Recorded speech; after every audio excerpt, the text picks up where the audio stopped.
afternoon, everyone, and welcome to Order Up, the Final Order Cutoff show. It's our first show of 2026, and we're starting a little late today because why not? It's 2026, and we're going to be going over all the incredible comics that are on FOC this Monday, January 5th, with two incredible special guests and an amazing co-host for this episode. So you're going to want to tune in after these messages because this is not the episode to miss.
Hi everyone, I'm Mathias Lewis, and I'm here to talk to you about FOC, or Final Order Cutoff.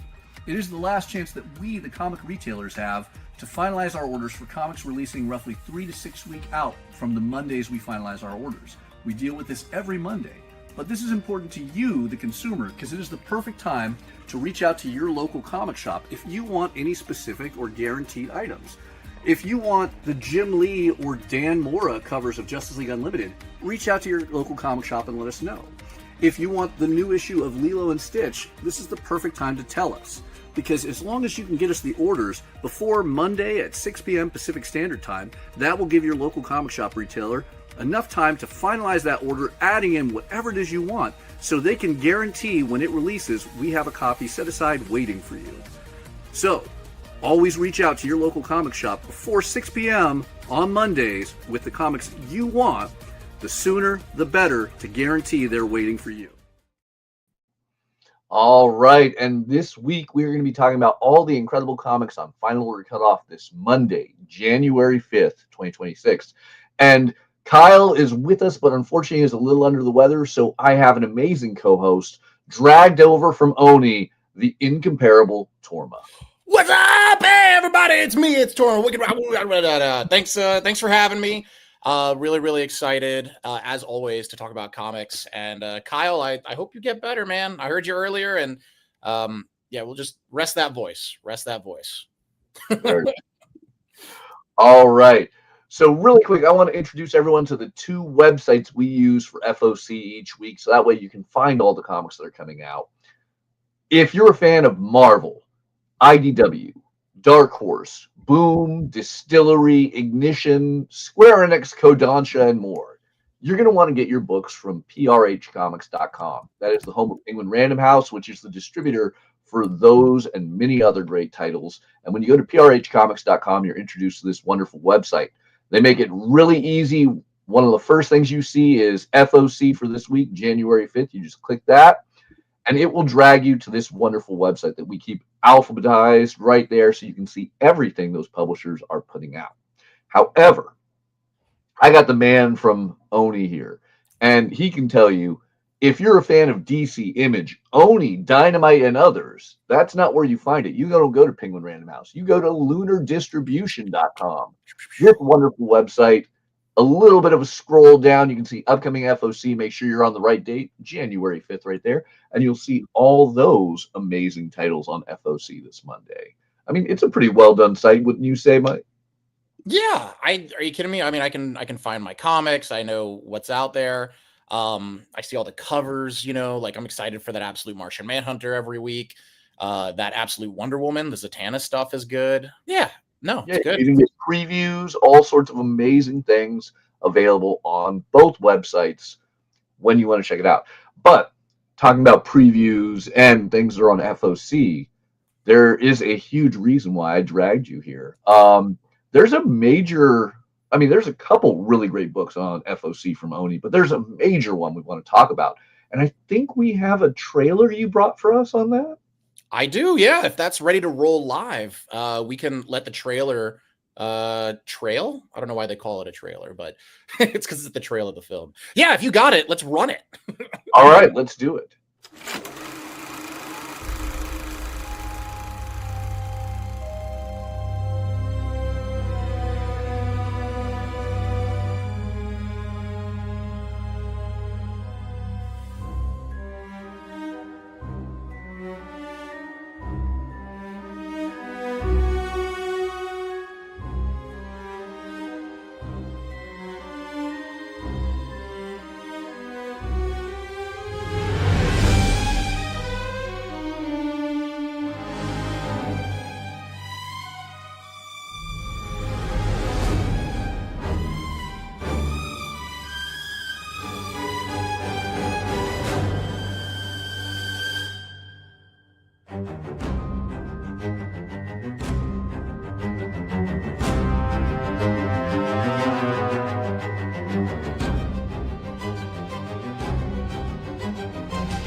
I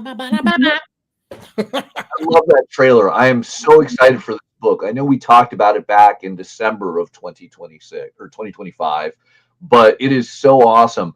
So this is on FOC this Monday, right? Yeah, January 5th, Spirit of the Shadows #1. This book is one of my favorite upcoming like Oni titles. It oozes this Silver Age supernatural like goodness. It follows the tale of a man who is cast into the spirit realm and has to try and find his way back to reality, to find his long lost love with psychedelic, amazing artwork. It's going to be rad. I'm telling you right now, everybody out there in the internet, it's going to win an Eisner. It's going to win an Eisner. 5 gets you 10. I'm putting money down on it. Well, if only we would have some kind of way to bring these potential Eisner winners onto the show. I mean, I would love it if I had just the ability to snap my fingers and bring Nick Cagnetti and the incredible Daniel Ziegler to the show. But could you do that? Let me work up some Torah magic. And all right, 5, 4, 3, 2, 1. What? No way! Wow! Hey, Whoa, and Nick, how's it going, guys? doing really well. How about you guys? Fantastic. Yeah, doing amazing. Are you kidding me? People are stoked for this book. Thank you again for being on here on the internet today. You know, it's a vast place, so I appreciate your time. How's the day been going? Been nice. Been pretty low key. Yeah. Good Friday. Good start to the year. Ready to talk about this book and see what happens when we let it out there. Yeah. Heck yeah. Well, before we talk about this book, I mean, first off, I want to introduce, proper Nick. You are the man behind Pink Lemonade, an amazing series that has produced some incredible comics. Daniel, you're a director, writer, producer, and I believe this is going to be your first comic in the way of Spirit of the Shadows, correct? Yes. But I want to go back almost a decade ago. You guys both have work in films, but back in 2016, you had an incredible short film called Lost in the Shadows that you guys worked on together. Can you tell us a little bit about that and how that ties into the upcoming comic? Yeah, of course. It's a pretty deep cut, but that is along the long and winding journey of how we got to this book. It started out a couple years even prior to that as a short film idea that I was writing right after we graduated high school. Nick and I, we've gone to school together since middle school. We've been good friends for forever. So that original short film idea fell through. Then we decided to turn it into like a really small scale independent comic. And then after that, we decided, well, what if we do actually try to make it into this short film? Something a little less ambitious in story, I guess, but it's like something that's set in this unique world of the Spirit of the Shadows, taking a little moment of that story. And I think more than anything, it was an exercise in like what can be done with style on a shoestring budget. I mean, we put probably a couple $100 into that movie max, but we built little miniatures and used green screen to get actors into the set. And Nick can talk more about some of the art direction of that, but that was a good time. Yeah, we did like the comic like a year before that, the little independent one that Dan mentioned, and then we did the short film, and I got to storyboard the whole thing, so it was like jumping right back in, but in another way completely. And my grandma helped me make a suit like for Halloween the year before, and so we had a costume ready to go. So we were just kind of like, oh, why not, you know? So that's part of how that came to be. And wearing that thing was kind of painful because it had like these ribbons that had like metal inside them, so they'd be like poking into you and stuff. So I'd literally be getting poked in there, and it was pretty fun. All the pain is real that the monster went through. Yeah, he knows from personal experience what it feels like to be in that costume, and maybe that comes through a bit in the art. Yeah.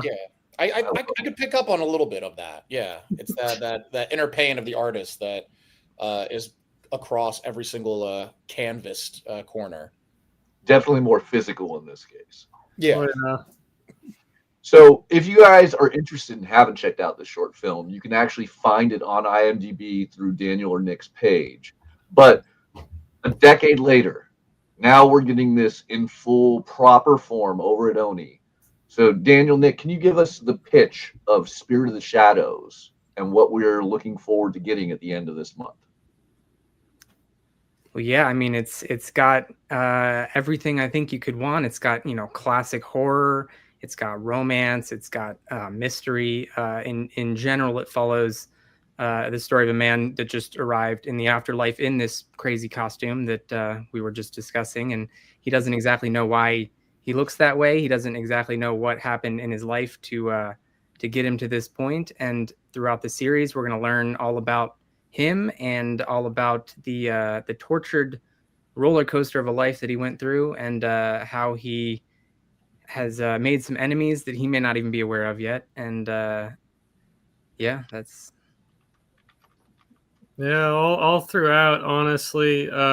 I feel like it should be pretty rewarding for people too, because the way the narrative is structured, it really like takes you on, again, like a roller coaster, going from one thing to the next, where your brain is like wondering, how did that happen? It'll all the answers will come to you right when you want them most. And I think that was really exciting for us too, because like it really bounces from a lot, from like the spirit realm to these flashbacks to the real world to even other realms, and it's just a lot of crazy settings. Nick did a fantastic job of like differentiating those. Oh yeah, I think you'll even see in some of the previews we've put out already that there's the different settings all have different styles, and I think that's like one of the really cool things that sets it apart from a lot of other comics out there right now, is you're getting all these different flavors. So I think there's something for everyone. Yeah, it should be really clear, really like crystal clear for people, which I think should make it like a smooth reading experience too. And like first time you read it, you'll probably be getting different stuff out of it than coming back to revisit it again, because just like Dan was saying, just like you learn some stuff like that the character is learning along the way, and then you're kind of like, it kind of leaves you second guessing at some points. There are definitely like some twists and turns, and I don't want to spoil it for anybody, but you talk about like the journey, that this book takes you, and it really does. It drags you kicking and screaming, and then it gives you a little taste, but then kind of flips the mirror, and I don't know. It's rare when a comic book can draw you in so well, and Spirit of the Shadows does that. Absolutely. I mean, from the completely outside, unrelated perspective, reading this, it hooks you from page one, drags you into the story, and the hook at the end of issue one, the twist. I cannot wait for February when issue 2 drops. It is such an amazing grab and perfect for fans of, like Tim Burton or Henry Selick, people who enjoyed Beetlejuice or Monkey Bone or Encanto. This is Monkey a Bone. unique, wonderful take on the afterlife that has me obsessed. So I think that I am far from alone on this. People are going to adore this comic. So how do you create something when you come up with such a unique take on, a classic concept such as the afterlife? How do you guys come together with that? I mean, Nick definitely pushed it in a very unique visual direction, and I'll let him speak to that for sure. But I think it started out in a place of like, there's expectations for what people think of as an afterlife story, but I didn't want to tie it too specifically into any kind of, like religious connotation or any pre-existing example of an afterlife. So it definitely started from the idea of what works best for the story, and then kind of reverse engineer it to create the rules of what this particular afterlife is like. And I hope this isn't the way the real afterlife is like, if there is one. That would be an absolute nightmare. But It looks pretty rad. I wouldn't mind. Yes, you'd have a visual feast for sure. But beyond that, I'm not sure. But yeah, Nick, you can talk about the style you did, because that was news to me too. Like, when you're writing it, you kind of just say, oh, it's in the afterlife, and Nick made a lot of those decisions in the way that it looks.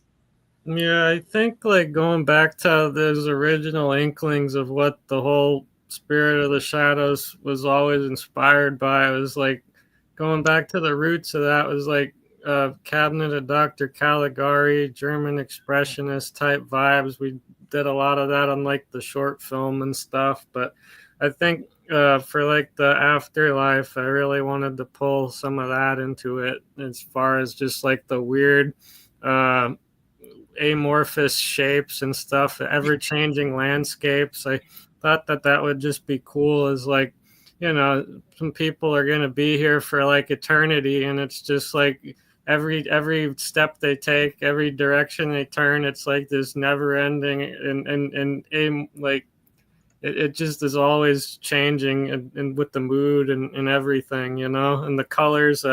I really wanted the colors for that stuff to be really in your face, almost like what was the word I'm looking? Black light, almost kind of like that. Yeah. Yeah, every page feels like a blacklight poster, or I have a few blacklight posters that still have a lot of that, like that Ditko-esque, like Kirby sort of out there vibes. Reading it reminds me of, I'm a huge Hulk fan, right? And there's a storyline in Hulk called The Crossroads, where it's literally just like the afterlife is all these spiraling paths, and each one goes to a different door. And it reminds me a lot about, like, it would be perfect in there. Like, I keep looking in the background for like a little Hulk shape or something, Nick, if you're trying to tag that in, or I don't know. But it reminds me of that sort of view of like the ethereal, like other realm, Yeah, definitely.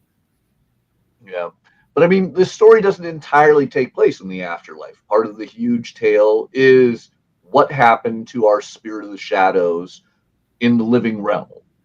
So in that, you also have a unique world that kind of has its own design. Can you talk a little bit about that and how our protagonist discovers more about what happened in the living world? Yeah, a lot of that stuff is kind of shown through like these flashbacks, as like everybody in the afterlife has these books with their lives, since they don't remember who they are or anything. They got to see how they lived their life and prepare to be judged and stuff. So the flashbacks are kind of like you're getting immersed as he's getting immersed and how his life was, and really like the images kind of flow together a lot more, a little bit more windy in the flashback stuff. And there's no inks, everything is just straight up pencil and that stuff. So it's got a little bit of a different flair, and the color palette is a lot more restrained, more thinking more like 70s comic, like what was available to them as far as colors go. Every other part of the book is more like letting everything loose, crazy. So I just thought like one part, it might be good to have a little bit of some restraint so you can more like really appreciate when it goes wild, you know.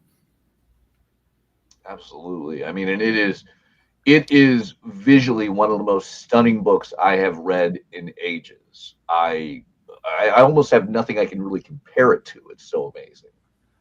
But yeah, I mean, and the story is such a masterful piece on this. Like I really love how you drag us in. I mean, knowing nothing by page 2, you are hooked. You have an understanding of this universe until it continues on and we discover we know nothing, just like our protagonist. So was that always your intent to kind of just throw us in and see if we could sink or swim, or was that something that shaped later on in the development of the book?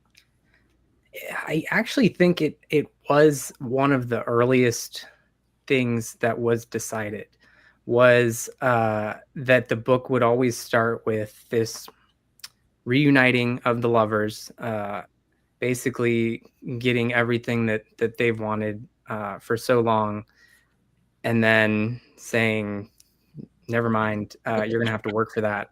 And Yeah, I just think that flip it on its looking, head, and yeah. yeah, like looking back at my notes, I do think that was one of the first kind of realizations for how we would enter this world. And then I guess just a little bit more background on like how we came to this story. But I had written a feature film screenplay of what is essentially like the origin story of the character, and that never got produced. No one had read that. So when we were talking about possibly doing a proper comic for this character, I initially was like, well, I want to tell this proper origin story. I want to tell, the story that I tell in the screenplay, because that hadn't really been done yet. Nick wanted to do more of a kind of a supernatural, like taking it into a different direction, kind of a story. So what we ended up coming up with was essentially doing both. So we have this story that takes place after this character's life and after this character's origin, and then throughout we flash back to these moments from his life, which were also all moments from that screenplay that I wrote. So it's in a way it's a sequel to this proper story, but also a first telling of that story at the same time. And because we sort of had to arrive at that structure, I think everything else kind of fell into place around that. Yeah, and I think just because like the way that it's structured too is like all that backstory stuff, it like filters in important ways in the present story being told, so that it really comes organically, and like everything sort of like it really matters in the moment as you're reading it, because a lot of that conflict is like you said happening in the real world too. Not only the flashback stuff and the spirit world, it's all over. But yeah, I think people should be pleasantly surprised. Yeah, it's you talk about like taking these two kind of like styles and stories and making this one peanut butter jelly like sandwich of it, like Mm. it's like somebody expecting a PB&J, and then it's like, oh, strawberry jam, okay, I'll dig it, I'll get in on it, why not, like. But yeah, the flashbacks they have a very like Phantom of the Opera, like, Frankenstein almost vibe to them. And I don't know, I think people are going to love this book. Well, and the flashbacks also have an amazing art change while still being Nick's style. Out of curiosity, Nick, are you the colorist throughout this book too? Yeah, I am. That's probably my favorite part of the whole process, honestly, is just being able to color everything. And I feel like I got to really push things further with this whole book. I think that was like a big goal personally, going into it, coming off of Pink Lemonade and other stuff, was I really had developed, like a workflow for that sort of thing.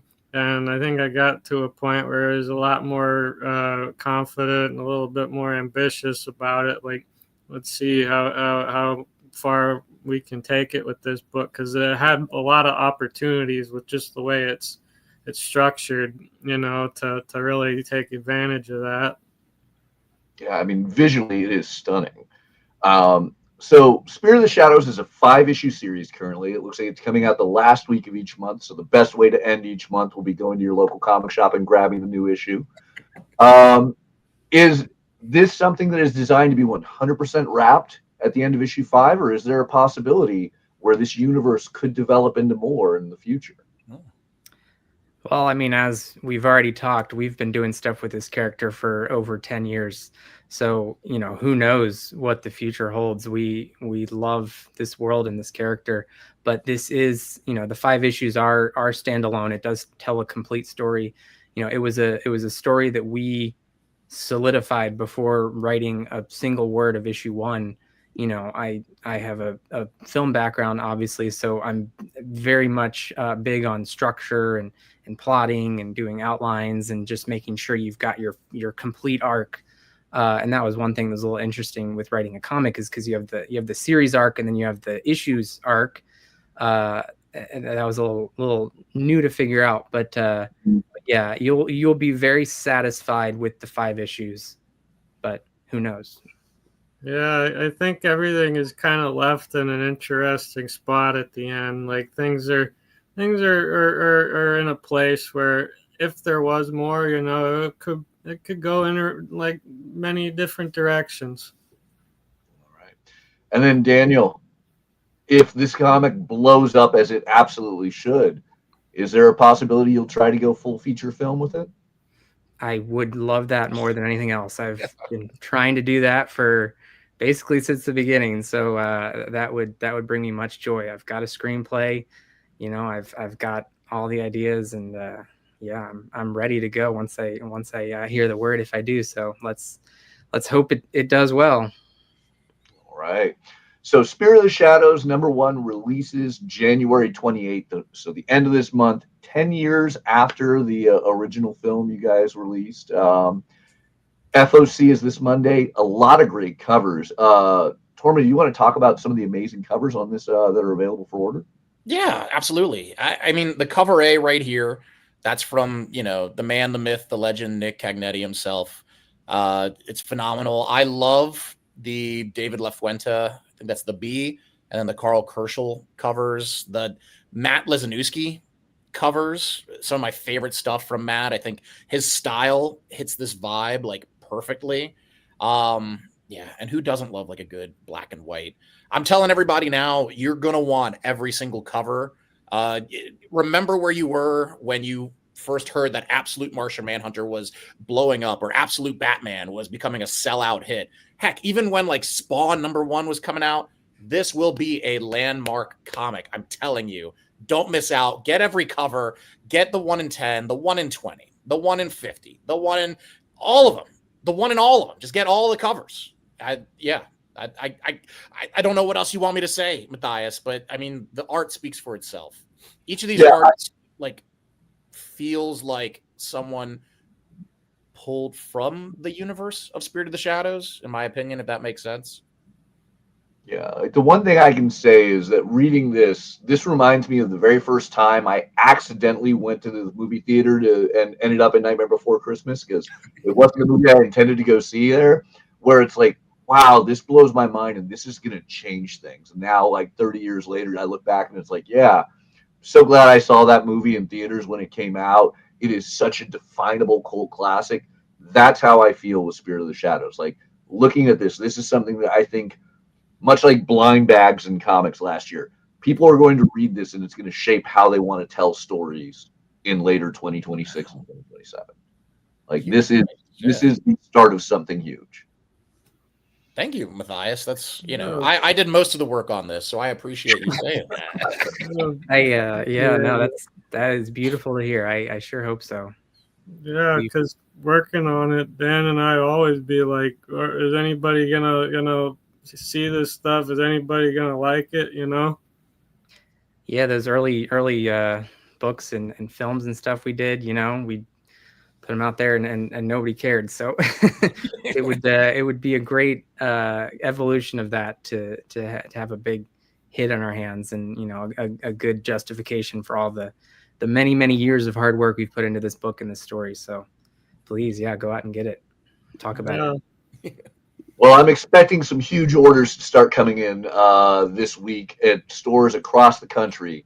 And as people are falling in love with this, checking out previews online, and of course, grabbing the issue on January 28th, and they decide they need to know more about Daniel and Nick, where can they find you guys online to learn about upcoming projects, future releases, interviews, and more?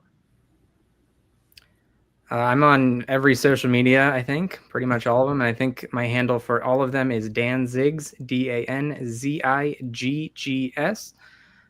So yeah, I'm trying to make some fun videos and stuff there, and spread the word about this and everything else that's going on. Yeah, Dan just posted a cool, like really in depth. We had a conversation just talking about the background of the book and everything. But you can find me pretty much everywhere too. I'm on Instagram and TikTok as Fudgy1Nick. I mean, if you just search my name most places, I'll probably pop up. So, should be good. Absolutely. And then I believe you can still order Pink Lemonade's trade paperback, which came out about 2 years ago now. That should be available through Lunar Distribution, correct, Torma? It should, yeah. As long as they still have the stock on it, it should be there. If not, hit me up. I will make sure that you can get it. No worries. I love it. All right. Thank you guys so much for joining us. I cannot wait for Spirit of the Shadows. I want to remind everyone again, issue number 1 comes out January 28th, but it is one of those ones you're going to want issue 2 and 3. So February 25th, March 25th, mark your calendars, end up at your local comic shop, get those pre-orders in, and do not miss out on Spirit of the Shadows, because if you do, it will be one of the greatest regrets of 2026. Don't start your year off right and get the next big thing in comics. I'm telling you. I'm saying it to the internet right here, right over here. All right. All right. Thank you guys so much for joining us, Daniel and Nick. It is an absolute honor, and I can't wait to be in the audience for that Eisner Award or the inevitable Oscar on feature film. I appreciate it. It was a blast. Thank you so much. Yeah, thanks for having us. All right. We have a number of other incredible comics that are on FOC this week to talk about, but man, I cannot emphasize it enough. Like, that was something else. So thank you for your magical countdown there, Torma. Yeah. We couldn't have had them without you. I need to, next time when I need Johnny Depp or Tim Burton or somebody to come on, we'll have to see if I can continue that magic with you. Yeah, I got to polish my head extra for that.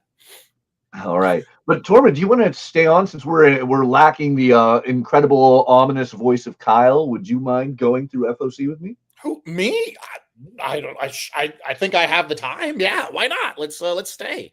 All right, let's dive in over at Penguin Random House for the other titles on FOC this Monday, January 5th, and we're going to start with Just Because Your Shirts. Let's talk up Amazing Spider-Man 21. Joe Kelly continuing on with his epic run. You got Todd Knock and John Romita Jr. on art. And then it's the first of the books that we're going to have the new red block theme of David Nakayama covers. Oh, yeah.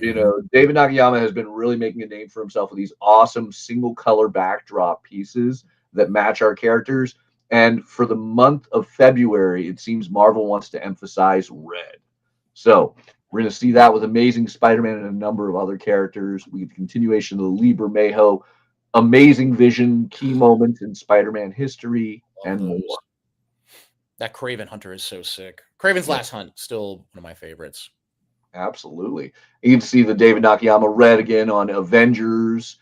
A lot of great continuing series, but most of these things, I'm not going to spend too much time on because I want to emphasize big ones. In fact, even big trades, because I love the big, thick trades. And one of the first ones I want to stop everything on is Critical Role. Not only is this the podcast that changed Dungeons and Dragons, it led to an animated series, comics, and more. And the first 2 series of Vox Machina Origins are being collected in an omnibus format from Dark Horse. Finally. Yep. Jody Hauser, Matthew Colville, all of the cast that you love from Critical Role in one thick $30 book. Yeah. Awesome. I remember when I was still working in a shop and we would sell through these every single week. whenever there was a new one dropping, people would come out. Like, yeah, an omnibus is always fun, and putting them all in one big chunk is the best thing right now. People love big old chunks of books. They love big old chunks of comics. Yeah. I mean, one of the things I always love are my Hellboy omnibuses, my library editions and thick ones in there. And it's so sad that we have not gotten much in the way of new Hellboy. We have things in the Hellboy universe. But this, I think, is the closest moment we're going to get in the coolest way. On FOC this Monday is a new series called The Crown, A Tale of Hell. And it is about Hellboy's brothers. And who better to tell that story than Hellboy creator Mike Mignola and his actual brother, Todd Mignola. Yeah, it's amazing. I got a chance to actually meet Todd. Where was that? Was it at Rose City? I think it was Rose City or Emerald City Comic-Con. But yeah, super nice, super awesome. Whenever there's Hellboy, I'm super stoked for it, right? You can't go wrong, especially when they dive into all the Hell mythos stuff. I love the secret agent, secret government conspiracy stuff too, but the mythology of Mike Mignola's Hell is top notch. And I mean, this is going to be a full family affair for the 2 issues. Not only are you getting Mike's legitimate brother, Todd, co-writing it with him, you're also going to get the stories of Hellboy's brothers and one of the big things, his mother making an appearance in the comics, all with the incredible art of Warwick Johnson Caldwell, who did the amazing cover you see there and all the interiors. I mean, this is, I think, the biggest thing since Hellboy in Hell that we're going to get. Yeah, besides like the holiday one shots, like those are always fun, but this has that whole the weight of like the Hellboy world that Hellboy, the end had, right? Yeah. Yeah, this is the most excited I've been for a Hellboy book really since Hellboy in Hell, and I am beyond hype. So 2 amazing covers, one by Warwick Johnson Caldwell and the other by Mike Mignola himself. Awesome, awesome pieces. Well, what else is on here? What else we got? Well, Carnage. We got Elseworld Superman with that Tarzan annual. I remember that. Yeah. Also fun with the Fantastic Four number 8 as we continue the solo tales of Susan Storm and her history with the group. I mean, she is the strongest character in the entire Marvel universe, if you ask me. Well, I mean, the Hulk is the strongest one there is. He says it all the time, so I'll take his word on it. But Sue Storm is like a close second, I'm excited because isn't this issue where they bring back Malice? Like the whole like Psycho Man one? Yeah.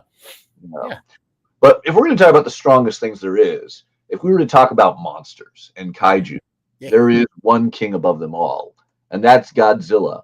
And he is finally making a proper appearance in Godzilla Escape the Dead Zone as our Wanderer finally meets the beasts who help curse him with the kaiju, crossblood, hybrid style that he is, wrapping up our first story arc in Escape from the Dead Zone.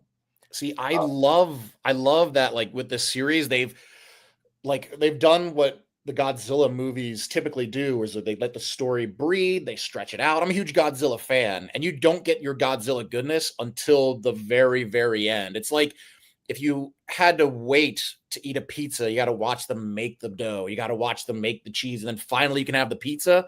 This is that pizza. This is that like piece de resistance, Absolutely. I mean, Ethan Parker and Griffin Sheridan have been bringing us an amazing story. And it's weird because I can tell you when this started, this was not the story I thought I'd want to read. Like a story about somebody who has been radioactively altered by kaiju energy and there's no Godzilla. Why is that a Godzilla title? But man, all 3 of the Kaisei era books, Godzilla, Escape from the Dead Zone, and Starship Godzilla, have been phenomenal. And I have been waiting for this moment. Yeah. No, it's IDW has done a really awesome job in not just like revitalizing Godzilla, but putting Godzilla as a character that when you put it through a different lens, it works in so many different formats and so many different angles that, do I love giant kaiju smashing each other and destroying buildings or whatever? Absolutely. But, sometimes you want something that's as grounded as a mutant can be, a little more grounded, a little more a lower perspective looking up. Well, then in something a little bit darker, Boom Studios is bringing us Good Bones and Other Sordid Tales by Steve Orlando. This is going to pull Steve Orlando's work in the Hello Darkness anthology all into one binding, along with an additional new story in there. Nice. So if you've been loving Hello Darkness, maybe you've been missing out actually on Hello Darkness, or you missed out on Steve Orlando's stories, this is a great way to catch it all in a single binding. However, if you have been enjoying them and you need more, even better way to dip in. I mean, and I'd say, you know a little bit about horror anthologies, Torma. Have you been reading Hello Darkness? Yeah, I love Hello Darkness. I'm more of a fan of the EC stuff personally. Yeah, of course. I think it's just a little better. No bias there or anything. But no, Hello Darkness has been great. It's been, I mean, you give me any horror anthology and I can have a good time. You know, it's like going to a buffet, even if it's a cheap buffet, even if like you've never been there before, there's going to be something good in it and there's going to be something worthwhile. So whenever there's a horror anthology, I'm always on board. I mean, 2025 seemed to be the year of horror anthologies. I mean, with the big relaunch of your big relaunch of EC was 2024, I want to say. Yeah, 2024. Yeah, I mean, we dove in strong with 2025 as everyone else decided to hop on the bandwagon alongside you guys. Yeah. And now I'm expecting 2026 will just be proving this is a decade of horror. Yeah. Spooky. Uh, Spooky and creepy. Love the Goon. Oh, yeah. Goon, always good. Another omnibus of old crap, as Eric Powell put it. I mean, I would say, it's more of the diamonds in the rough, but these are amazing stories with a classic character. I totally would envision you being a huge Eric Powell and Goon fan. Dude, absolutely. Yeah. How could you not be? Like, the Goon is old. I'm so mad that they never did that animated series. Have you seen that? The trailer? Yes. Yeah, everyone has, right? Yeah, no, the Goon is, if I'm ever having like a really, really rough week, the Goon is one of those titles on my stack that I turn to be like, this is why comics are great, It's up there with the I don't know, Peter David Hulk stuff, the Spirit of the Shadows, your Marcos Martin, like Private Eye, like I don't know. There's a few titles here and there that always grab me, and Goon has always been that. But I digress. That's volume 2. If you haven't read that, I think 2 has the Hellboy crossover. I can't remember. I believe it might. Yeah. Yeah. All sorts of fun. A lot of great continuing trades and end trades. The final trade of Grimm finally hitting stands in February or in April, but we have to finalize the order today. With the final issue of Guy in the Chair and of part 1 of He-Man and the Masters of the Universe, which is The Sword of Flaws by Tim Seeley. Nice. But one that the title does not give it the expectations I thought. Just Brutal.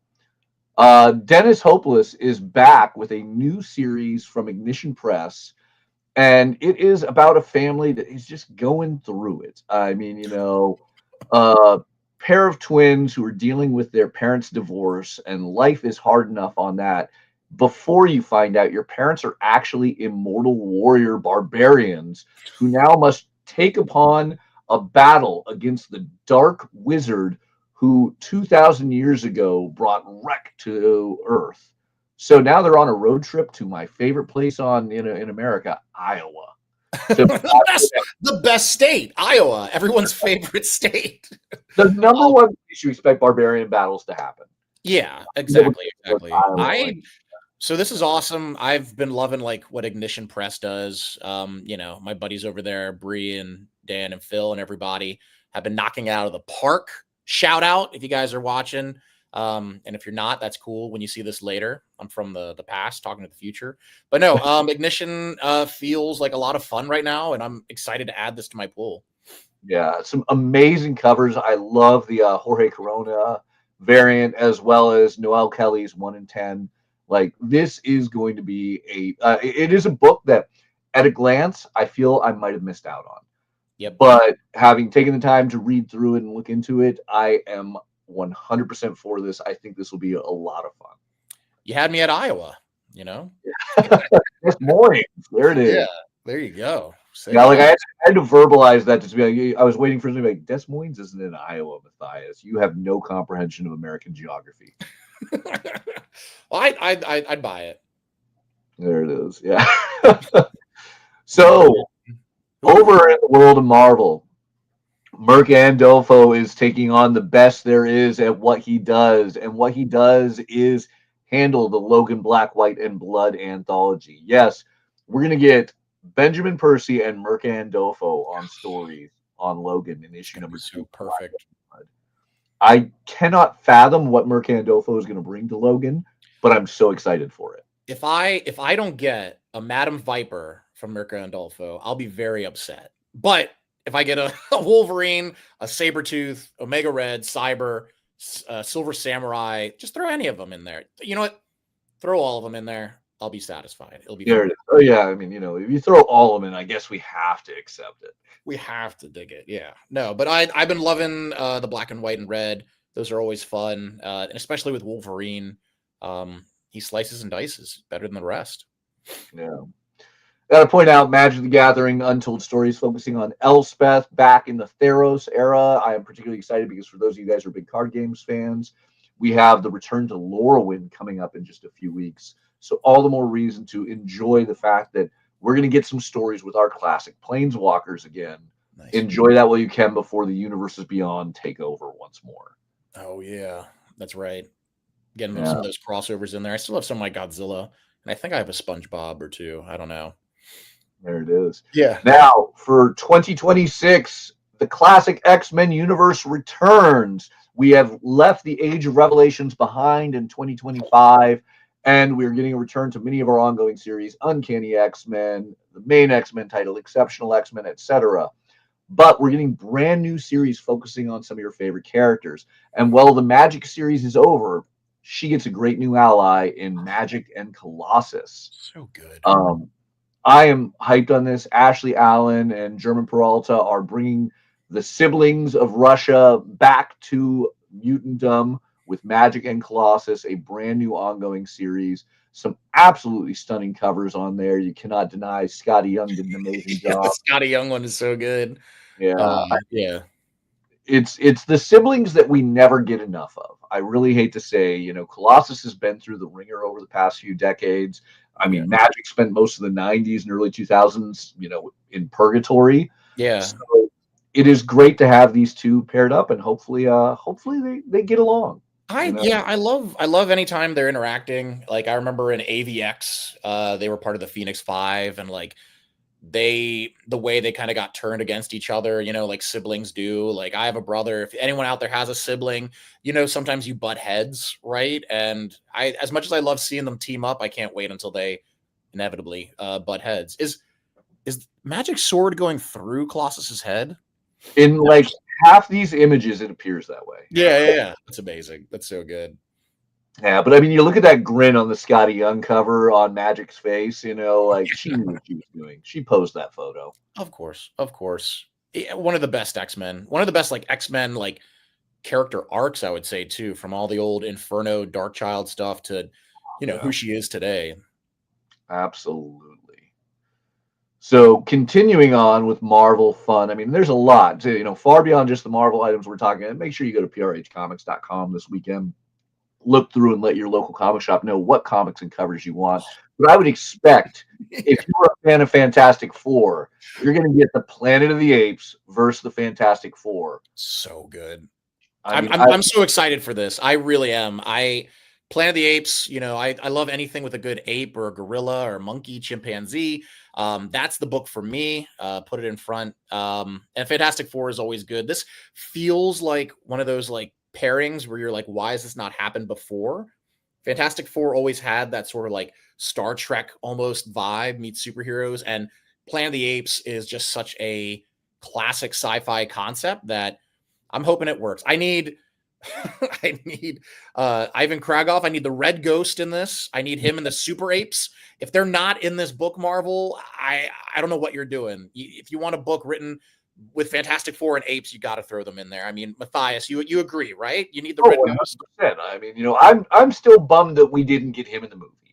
Yeah, right. And it's funny. I had a bet with somebody where I'm like, dude, I'm telling you, it's Ivan Kragoff. Like that's who Malkovich is going to be. And he's like, no, it's the puppet master. And I go, no, it's Ivan Kragoff. And I bet him like $100. He goes, let's do 50. We'll do 50. And sure enough, yeah, got $50. Easy peasy. Well, you got it, even though that wasn't in the movie.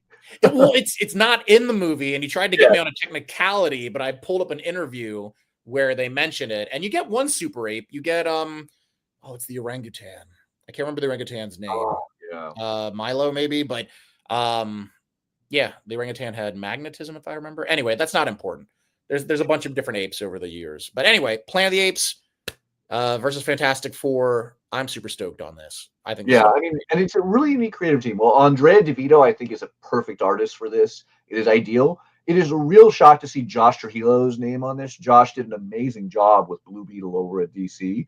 Yeah. So I'm very curious to see his take on this, but it would not be the name I would think to associate with, well, with the Fantastic Four, yes, but Planet of the Apes, I'm wondering. I imagine it's going to turn out he's a hardcore Planet of the Apes fan. That's what I was going to say. Or to get great references, but it is not the name I would think. So I'm very excited to give this a read. I'm always stoked whenever you get like a writer that you're not, or an artist who you're like, really? They chose them for this project? But you know that somewhere along the line, they're like, oh yeah, Josh is a huge Planet of the Apes fan. I bet that's what sold it. Yeah. And I am very, very excited, obviously, on this. Some great covers. Obviously, that that German Peralta homage to Fantastic Four. I want to say it was around the issue 40 something. Yeah, 42. But yeah, it's amazing. Yeah, was it 42? I want to say that was about right. I think it's 42. I think that's it. I mean, double check me out there. Correct me. Call me on my cell if I'm wrong. 443-534-8327. Yeah, just call me whenever. Thank you. Call me if you can double check. Find out where that's coming from. Let's take an honest question on this. Torma, how many phone calls have you gotten from people who have watched the show randomly? Not like hundreds. But I've gotten, I would say in the teens on average. Whenever I do a show, I'll get like maybe like 9 or 10. And then sometimes it's like a little goofier. I'll get a few more, but yeah, I'm a popular guy, I guess. Whatever. People want to talk to me about my pizza ideas and comic book opinions and such. Yeah. I like it. All right. Well, what else we got? We got Sonic the Hedgehog, always fun. Sonic the Hedgehog, Sonic Racing Crossworlds. Ooh. So because the fastest hedgehog on Earth needs a car. Absolutely. So, if you like those video games, this will, I'm sure, hopefully give you the explanation of why they need a car. I'm definitely interested in that. Yeah. How many of those teas are from me? Yeah, a couple, Kyle. Yeah. One or two. Kyle doesn't even know. I feel Kyle's the one who blows up your phone the most out of anyone. Not even your boss, your wife, your kid. I imagine your kid's always on his little smartphone, But yeah, Otto just turned 1, so he's always blowing up my phone. Scratch that. When I said blown up phone, I meant blown up his diapers. He's had two blowouts today. Been really fun, really great. But anyway, let's talk about another spirit of vengeance, the spirit of violence. That looks fun. Ooh, yeah, Spirit of Violence continuing on, giving us Ghost Rider fun with Sabir Perzada, who also did the Incredible Miss Marvel series. Nice.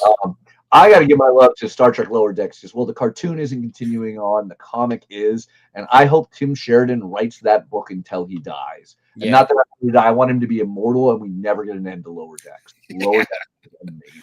Program a supercomputer that can then write it, that thinks he's Tim Sheridan, then do a story about that, a la like Swamp Thing, but it's with a computer that writes Star Trek Lower Decks. Boom, 20 issues of that. I'm there. I don't know. You're predicting an AI future I can't handle. Oh, that's right. Yeah. Terminator. There it is. Let's see, Voyager. But a big one I have about, I don't know if you're a huge Star Wars fan. I'm a big Star Wars fan. But some of my favorite Star Wars of the 90s was Dave Dorman's unbelievable Crimson Empire stuff. Mike Richardson, Randy Stradley, two of the big boys over at Dark Horse doing this. We're finally getting a new printing so I can hand this to more customers. The Legends New Republic Omnibus Volume 3 is going to collect all 3 of the Crimson Empire tales, as well as the marriage of Mara Jade and Luke Skywalker from Union, and other incredible stories from the Dark Horse era.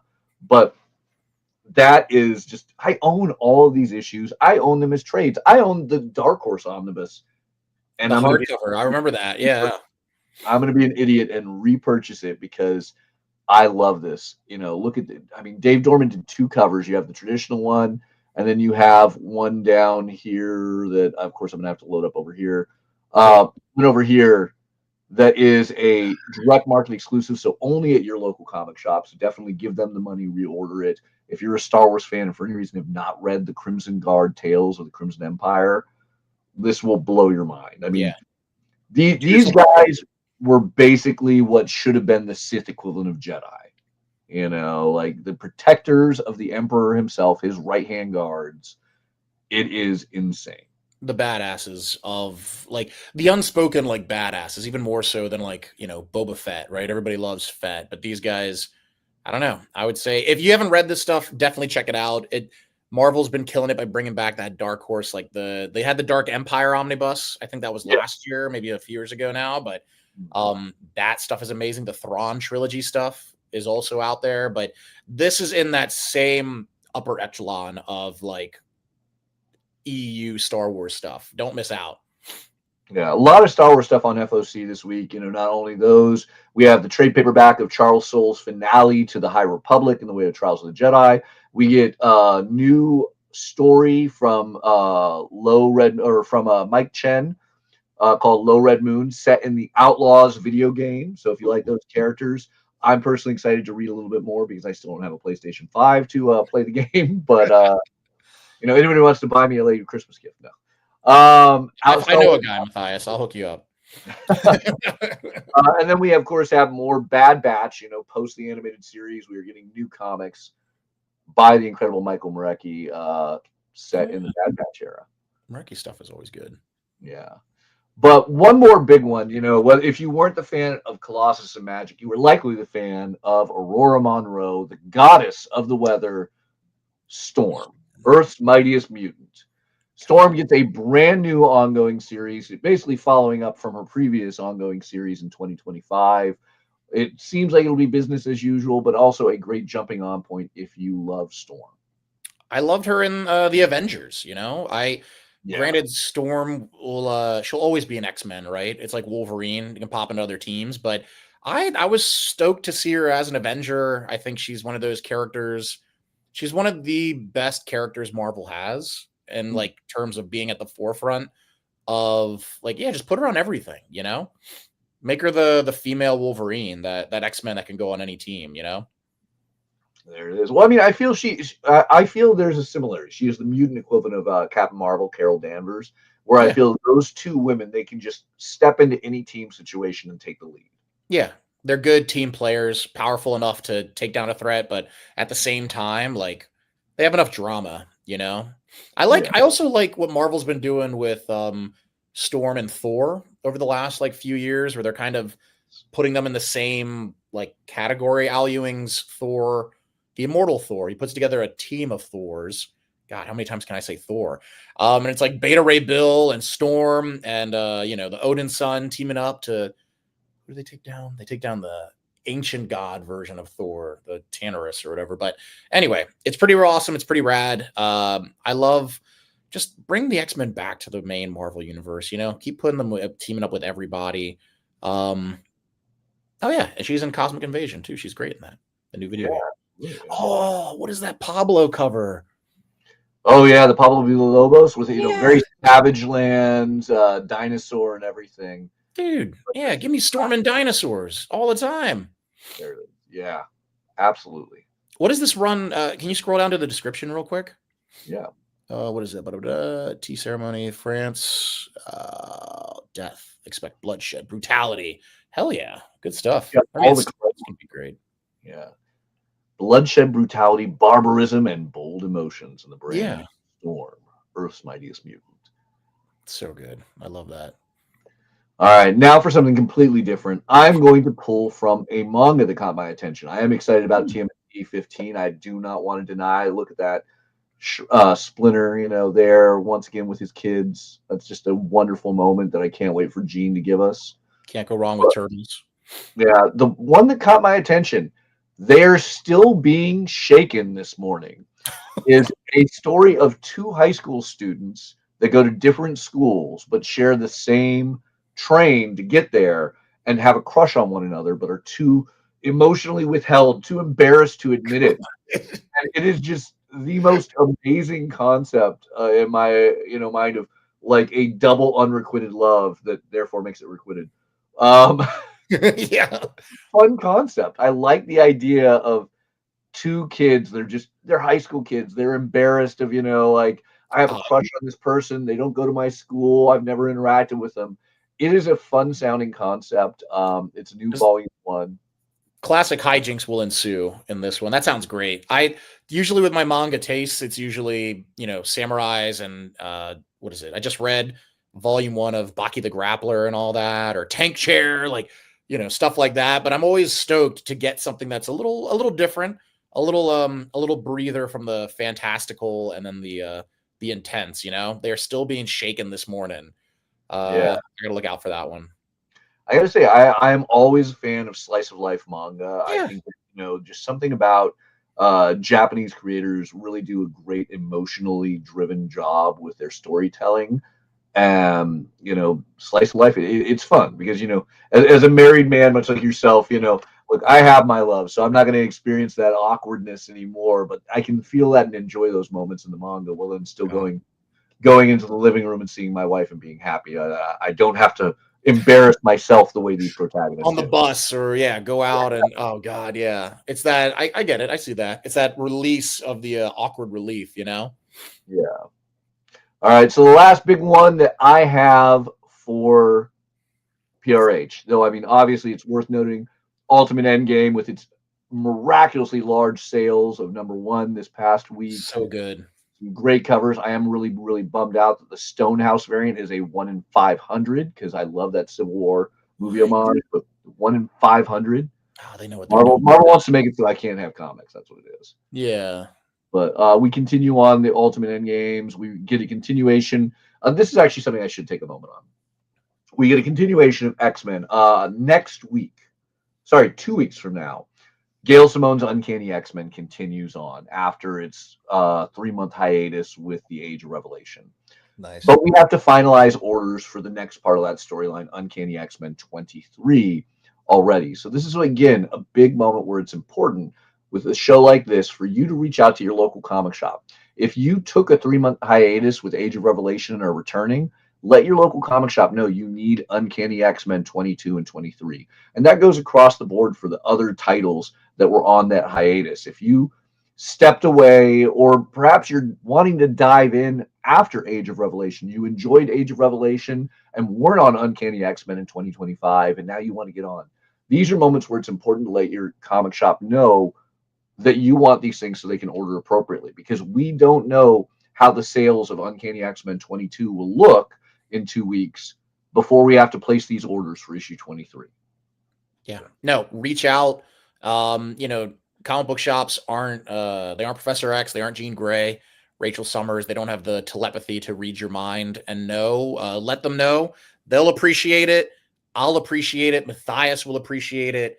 Yeah, if you want to hop on, let them know. Yeah. Wait now in the fire, man. Yeah, some great things. But the one that I'm going to end it on, the big one for me, is a brand new Wolverine series that I think is going to be completely different and also shape the upcoming face of the Marvel Universe. Wolverine, Weapons of Armageddon, written by Captain America writer, and somebody of the same country of origin as Wolverine, Chip Zdarsky. What? They let a Canadian write a Canadian? I know, it's a crazy thing. Ridiculous. First, the Canadian write Captain America. Now they're letting the Canadian write the Canadian. Just running wild over here. Insane. Next he's gonna start writing like Asgardians or Guardians of some galaxy. Some galaxy. Yeah. What is this? Guardians of Galaxy? It's so good. I'm so stoked for this. I mean, Chip Zdarsky's been killing it on Captain America. I love anything with Nuke. I think Nuke is always a great bad guy and a great foil for Wolverine. So it looks like he's going to be in this, which is great. Or some version of Nuke, An upgraded version of Nuke. as it seems like Wolverine. I mean, I love, first off, why is Wolverine rocking the Captain America shield? That alone has my absolute attention of like, I need this. Yeah.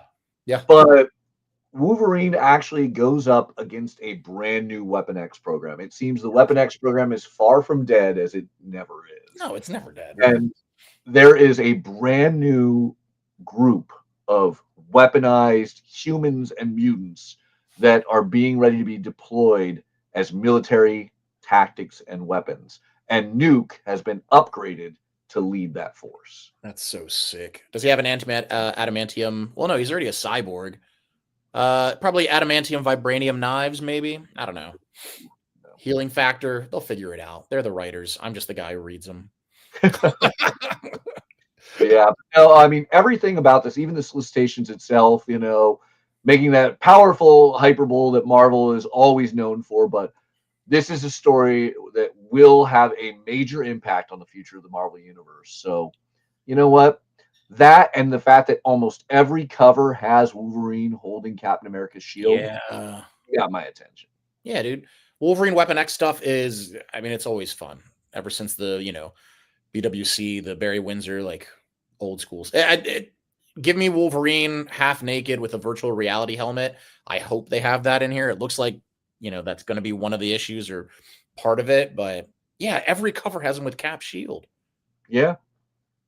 Man, if they give Wolverine like a Canadian version by the end of this, like it just has like the maple leaf on it instead of the star or something, how great would that be?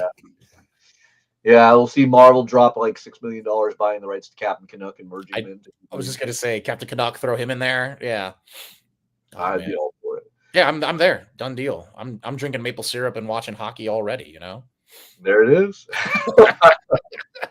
All right, so some amazing books at PRH Comics. Make sure you go take a look at all of them because we only covered some of them, but we had to hop it over because I hear Lunar Distribution calling me. It's saying DC, Image, Oni, and a little bit of Dynamite and others. So, lunardistribution.com. Always scroll down to the upcoming FOC. Make sure you're on the right date. And the first big one is the return of Absolute Martian Manhunter in 2026. So good. Easily one of the best, if not the most. Well, it's a toss-up between these two that you have right here. Batman has been amazing, but Absolute Martian Manhunter is otherworldly, as it should be. Ever since reading that first issue, and you all know that page. If you've read the first issue, you know it, where you hold up the page to the light and it reveals like a whole new layout to what you're reading. It's phenomenal. I love a comic that, don't get me wrong, I love the 9-panel format and I love, a classic traditional book, but give me something that makes me kind of scratch that reality altering part of my brain. And yeah, Absolute Martian Manhunter does it. It does it absolutely. I want more of this. I want an action figure of this. I don't have any tattoos, but I might get a tattoo of this book. Like if this book doesn't win, award after award after award, I don't know what we're doing. I don't know, ladies and germs, I don't know what we're doing out here. I will say I do love Eric Canedi's incredible cover on this. He's also doing a cover on Absolute Batman 17 in about 2 weeks on FOC. Nice. And it's really making me wonder if Eric has some kind of oral fetish with his characters. Okay. To be eating or spitting things out, but great cover. The man likes teeth, He draws them well. I'm not going to deny it. If I had teeth like that, you'd see me smiling daily. Yep. That's why, I got perfect pearly whites. That's what my doc says.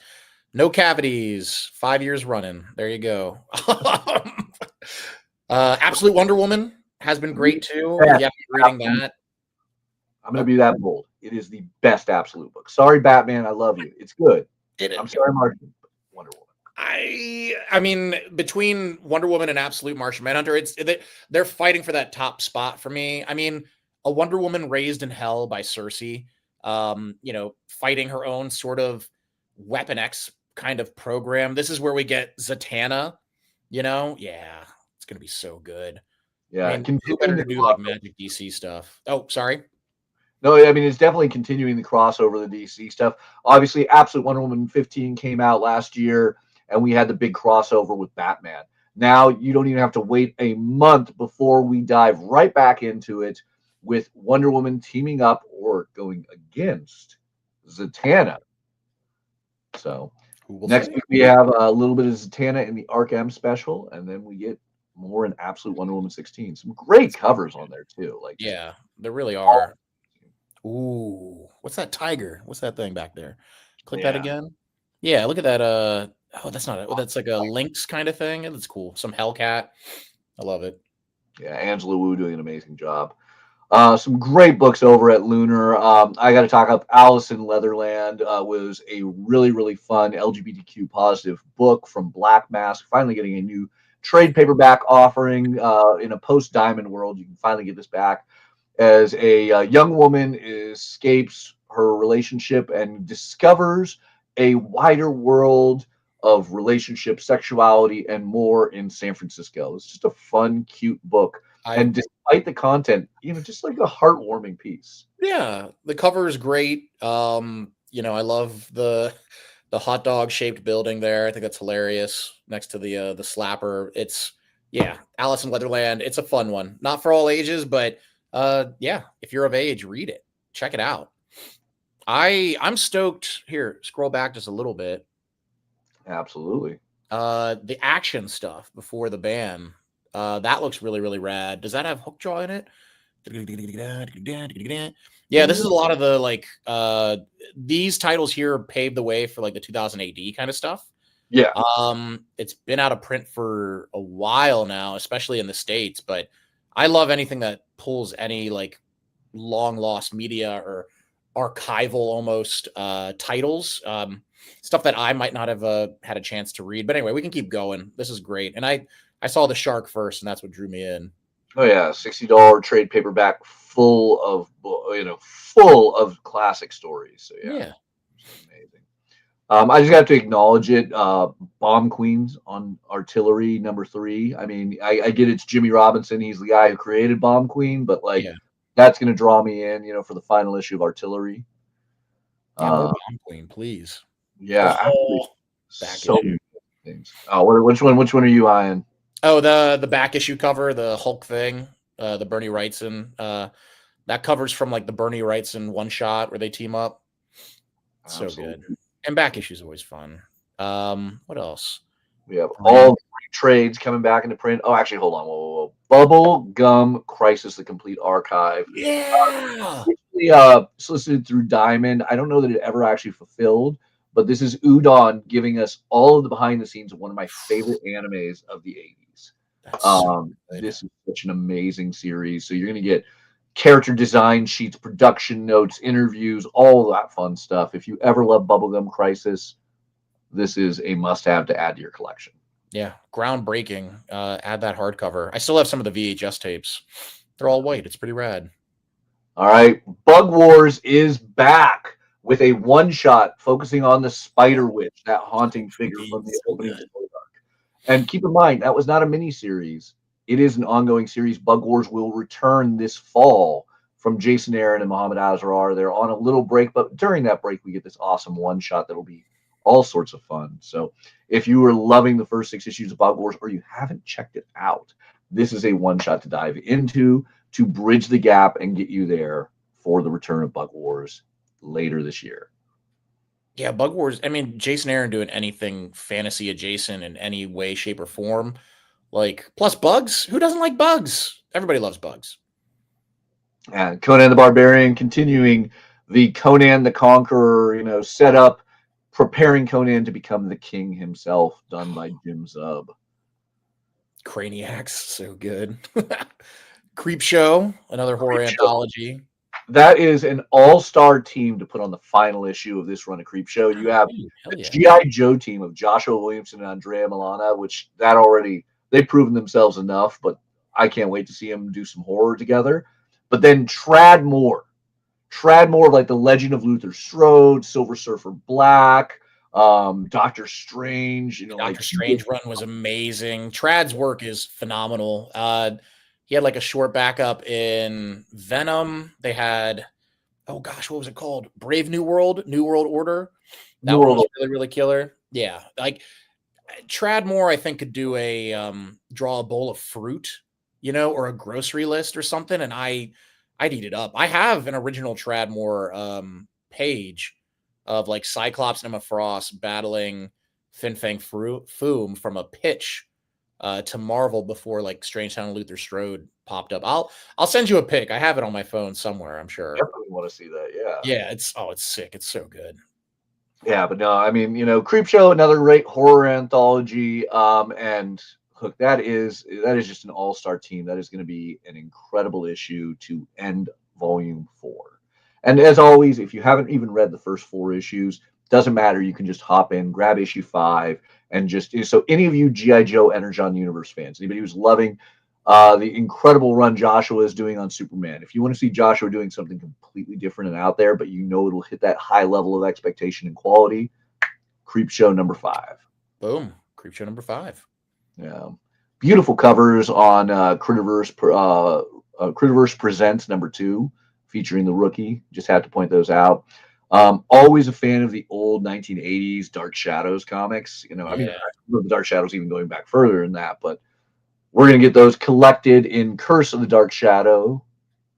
So $20. Vampire stuff is always good. Yeah. Oh, Dark Shadows. Actually, sorry. There's one, if I don't talk about this, I will forever regret it. Yeah. Cyber Phoenix. Andy Seto is the greatest manhwa writer artist in history. Wow. Yeah. Andy Seto has been one of the most iconic Chinese comic creators ever, doing things like Crouching Tiger, Hidden Dragon, Street Fighter, Shaolin Soccer, King of Fighters. I mean, he is absolutely an amazing powerhouse, writing, drawing, doing it all.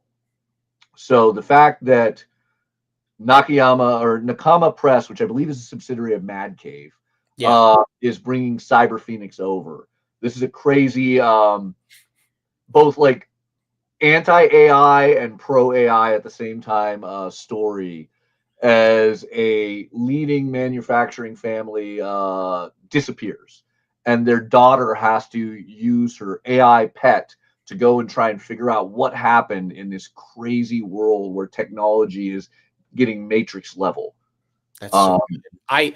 I love Andy Seto from, like you said, the Street Fighter and like King of Fighters work. Yeah, Cyber Phoenix that looks so sick. I haven't checked it out before, so I'm excited. Yeah, and $11. $11 is nothing for that. I mean, on top of that, it's just, man, the world needs more Andy Seto. I really wish some publisher would take on like Crouching Tiger, Hidden Dragon, and Shaolin Soccer, and all these other things that I adored from him in the 90s and early 2000s. Having to like learn Chinese to read these books was, a whole other level. But Andy Seto's work and writing is worth it. Yeah, amazing. Don't miss out. Yeah.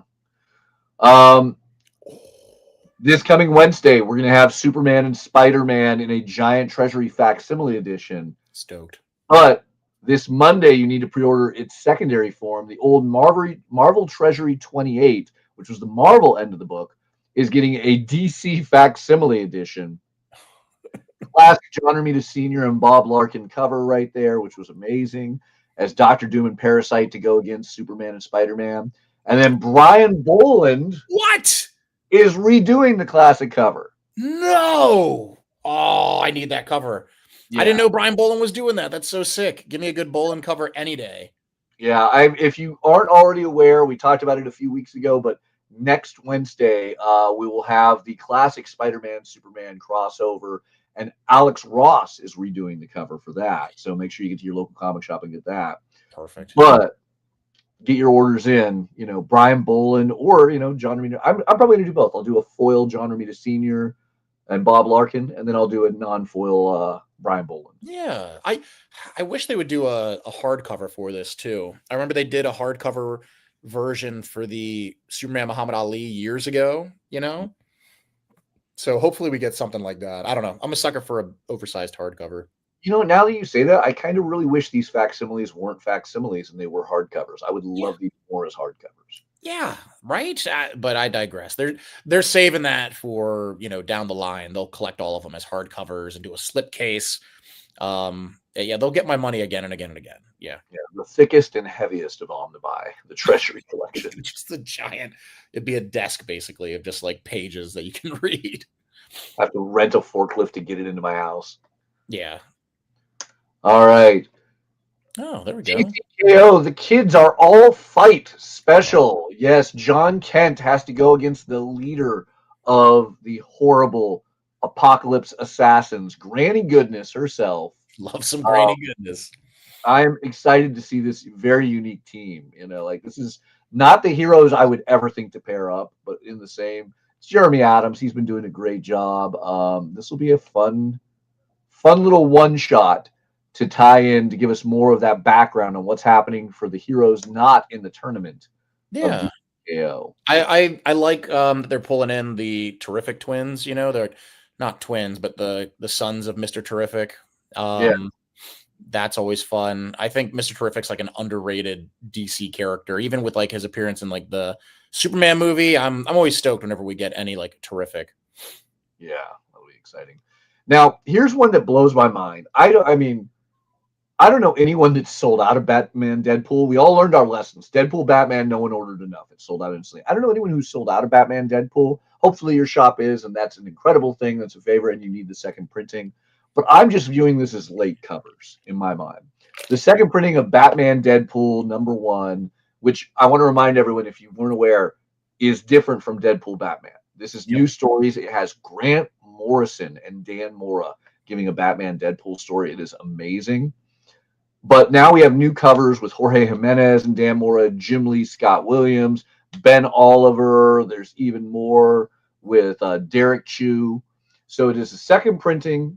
If you missed out for any reason, or you're like me and you just have to collect them all, this is my Pokemon is comic covers. And look at that. Look at that. Like that's the story you want right there. Psylocke versus Katana. I wish they did, and I'm sure they will, and they're seeing which covers are the most popular, but like give us a little short story with those two battling it out, right? Like, perfect. Chef's kiss. Yeah. A lot of great continuing series that we don't have the time to talk on every single one. So make sure you go to lunardistribution.com and check out. If you're a fan of signed, remarked, sketched, or other rare books, Dynamic Forces is giving you a number of options to go to your local comic shop, even if they can't always host these incredible creators like John Romita Jr., Terry and Rachel Dodson. You can still get signed books with COAs from a very trustworthy source in the way of Dynamic Forces, which is owned by the same people as Dynamite Comics, the incredible Nick Barucci, who is going to be on this channel shortly after us. Selling artwork. Hey, Nick. Yeah. But yeah, some amazing deals. And even if you don't know what you want, check this out. There's special bundles at great prices that will get you guaranteed graded books, rare books, and more. And look at that. Over $175 MSRP value for $92. Over $200 value for $119. And it's the fun. It's the mystery. It's like gifting yourself a late Christmas present. It's a no-brainer. Yeah, get yourself a late Christmas present. Get yourself an early Christmas present for next Christmas. Yeah. Get yourself a present. You deserve it. Treat yourself. Oh, I love it. And then all sorts of original art, some blanks done by Jessica Court. We had Ken Hazer doing some. This one's a gem. I am shocked to see this. Clearly, some of the guys in the warehouse at Dynamic Forces found some amazing classic pieces. Michael Turner's Red Sonja Spider-Man cover. These are CGC graded, guaranteed a 9.6 or higher. Like, I'm going to buy that. Yeah, done deal. No brainer. Absolutely amazing. So all sorts of fun stuff, all sorts of great signed options available that you can get at your local comic shop anywhere in the country. Awesome fun. Tracy, some Donald Duck. Yeah, absolutely. Gotta love the return of Donald Duck. Fantagraphics bringing back those classic series at their numbers, their classic numbers, issue 390, I am shocked it's on FOC, but I'm so proud. Drawing Blood, number 10. David Avalone, Kevin Eastman, Ben Bishop continuing to barrel through. This has been a great tale of the pseudo biography of Kevin Eastman. A little bit of truth, a little bit of fiction, and a whole lot of fun. Yeah. You're not sure what's real, what isn't, but pulling from more than just the universe. There's a little experience in there, right? Yeah. All right. Titan brought us a return to Skull Island in 2025. In 2026, we're going to escape from Skull Island. If Oh, you're loving the Netflix animated series, my son is addicted to it. that's so fun. Legendary of bringing it with Titan back, and you get more fun tales. Yeah, giant, King Kong. You can't go wrong with King Kong, right? I don't know why you'd want to escape Skull Island. I mean, there's giant King Kong there. That sounds awesome, I'll tell you, because my son wakes me up every morning with some fact about, hey, this giant monster that could kill you a million different ways on Skull Island. I personally want to escape it, but in the same, I love it because this is a comic that I'm enjoying it as an adult, and my son is obsessed with as a young kid. And the fact that we can read a comic together is always fun. And there's like it's not a task or anything. It is. I am just as excited to get to the next page as he is every issue. So great. I can't wait. I hope Otto loves comics. I really do. It's going to kill me if he doesn't. Well, I'm going to be 100% honest. My son didn't start out. He could name every comic hero and their secret identity, but he was not a Marvel or a DC person, and it bummed me out. But then he found things like, Return to Skull Island and a few others, and it's awesome. I mean, there's books I have to slow him down because he wants to go after very mature horror things, and I have to be like, of course, look, I get Trevor Henderson did that cover, and you love your Trevor Henderson stuff, but we'll get there. We'll get there. Farrell, oh, I love me some Tony Fleeks, but that Halloween 20th anniversary, cover. So good. H2O. Yeah. Yeah, Farrell is always fun. Final Boss, I haven't checked out, or I haven't caught up yet. Flash has been fun. Yeah, I believe it's still Mark Waid writing it. Yeah, Mark Waid, Christopher Cantwell, for the DCKO stuff. This is going to be good. I got to catch up on that. That I fell a bit behind on with the holidays. But if you did fall behind on Flash in general and you want to catch up, for just $9.99, I love these DC Compact. I mean, I wish more publishers were as smart as DC and Oni with these $10 compact trades. But they are bringing back Flash Rebirth, which was Jeff Johns' big revival of Barry Allen back to the DC universe. Great way to dive in for $10. You will not be disappointed. Amazing artwork, all sorts of fun. This run was phenomenal too. Is that the New 52 stuff right there? Or is that the stuff right before? This actually predates the New 52. Yeah. Oddly enough, I want to say 2010, 2011. Yep. I think that's the stuff right after Rebirth, maybe. Oh no. No, this will actually be the Flash Rebirth miniseries and the stuff afterwards. But yeah, before 52. Yeah. Nice. Okay. Good. Yeah, that was a classic run. G.I. Joe, of course. G.I. Joe, who they brought back. It's Roadblock. What? Oh, Roadblock's so sick. Yeah. Roadblock getting some. I love the covers with Roadblock on there. So definitely one of my favorites. Oh, that is an amazing Kunkka cover right there. Yeah, love them. We're also getting more of the Hama Files, which reprint classic G.I. Joe Marvel era books in Skybound with edits and commentary from Larry Hama himself. So you'll get new behind-the-scenes look at these classic comics, and you get them at an affordable price. I just took in a huge G.I. Joe collection in my store, and G.I. Joe comics are not cheap anymore. Those classic 80s books are a very pricey aftermarket item, but hey, you can get them even with new covers and new DVD-style commentary from Skybound. Is that Serpentor? That's awesome. I love Serpentor. He's so cheesy and great. I just love names like Serpentor, where it's like, oh, it's Serpent. Yeah, I get it. It's Snake. Okay, yeah. Harley Quinn continuing on with a bevy of books this Monday on FOC. Harley and Ivy, The Life and Crimes, #3. Harley Quinn 58. And Harley Quinn X Elvira #4. I don't know if you saw the blind bags they did of #1 that just came out this past week, but apparently there's a chance to get original Amanda Connor sketches. Oh, yeah. Gosh. I might have discovered that and opened like 8 bags back to back, hoping 8 was not enough. It was not my lucky number, but I mean, the idea of getting this incredible artwork from the artist who did that, they were amazing sketch covers, So. Yeah, what is it? Any blind bag and a chance to get like original art or sketch cover, like Yeah, it's worth the price of admission. This series has been a lot of fun too. I love Elvira. Harley Quinn's always great.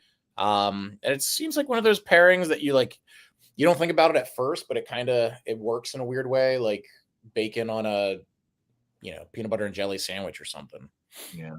And I mean, all the more fun to get the order in because I believe Cassandra Peterson just had her birthday, actually. Oh, far out. Happy birthday, Cassandra. There it is. So, yeah. Cassandra Peterson being Elvira, for those who don't know. Yeah. I'm sure everyone in the comments is like, of course we all knew that, Mathias. Don't Of course. Get out of here. What do you think we are? So, a lot of great ones. I Hate Fairyland's new trades and hardcovers. I love that these new capes reprints with the added commentary and adjustments to more blend them into the Invincible universe that they helped shape. All sorts of fun, to be had there. Justice League Red Tornado, one of my favorites. So I'm always stoked when he's front and center. Yeah, Justice League Unlimited, and I mean, you mentioned, Mr. Terrific. He plays a major role in this, as it's the fall of Mr. Terrific. Ooh. So good. He's been leading the time displaced versions of heroes into hell to fight Neron. So it's been fun. Not fun for the heroes, but I get to see Aquaman with a harpoon hand and electric blue Superman again. Like, yeah, I'm there. Yeah. Oh man, and that Kevin Wada cover, absolutely amazing. My dog is preventing me from using them. Oh, that's okay. Yeah, a little fur baby. There it is. Yeah. So a lot of great continuing items. A lot of amazing things to check out. Lunar Distribution. Huge one that I am particularly excited about. Justin Jordan is back with a new image series, Malevolent. So what happens when demons are unleashed on Earth? Well, the nice thing with humans, we adapt. Yeah. We try to get through a lot of really bad things that we bring upon ourselves as a species. But the question becomes, what happens after decades of demons being on Earth? We defined a weapon that can actually kill demons, but could it kill us as well? Justin Jordan has a new ongoing series with John Bivens and Philippe Sobrero. This looks fun. This just looks fun. Like I that's the best I can say it. Like, this is the craziness and the maturity that I expect of Justin Jordan. That will just be dark and twisted, but high action and goofy. Yeah, well, Justin Jordan is always worth the price of admission right there. Whether it's Strange Town of Luther Strode or Oni's own, Mine is a Long Lonesome Grave, Justin Jordan knows how to do a fun comic book. If you want somebody who knows comics, if you want a good comic, check out something with Justin Jordan. You won't be disappointed. I think I've read just about everything Justin's done. Maybe like the Red Lantern stuff he did, Strayer, and yeah, always a fan. Always worth the price of admission. Yeah, I mean, I will never forget the Legend of Luther Strode. Yeah. What's the scene? Oh, the scene that gets me when they go to Russia. I don't want to spoil too much, but then they like brush the snow across, and he's like, you think they're on a cobblestone, but it's a bunch of skulls of all the. Yeah, it's great. Yeah. You know anything about Nils? The Tree of Life? The Nils Tree of Life. I wonder who or what could be putting this out. Yeah, Nils is from our friends at Magnetic, who Oni is now with.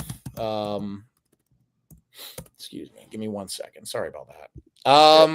Yeah, Nils is phenomenal. If you want like a good like fantasy, it's hard to describe, but there's always this ethereal and like eternal conflict between man and nature. And this, it's not even like steampunk. It's not solar punk.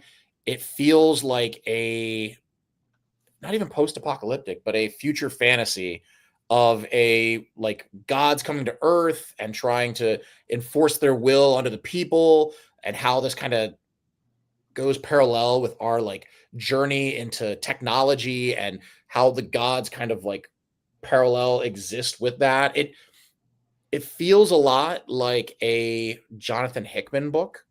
And this is the first time I believe that it's in the West. Yeah.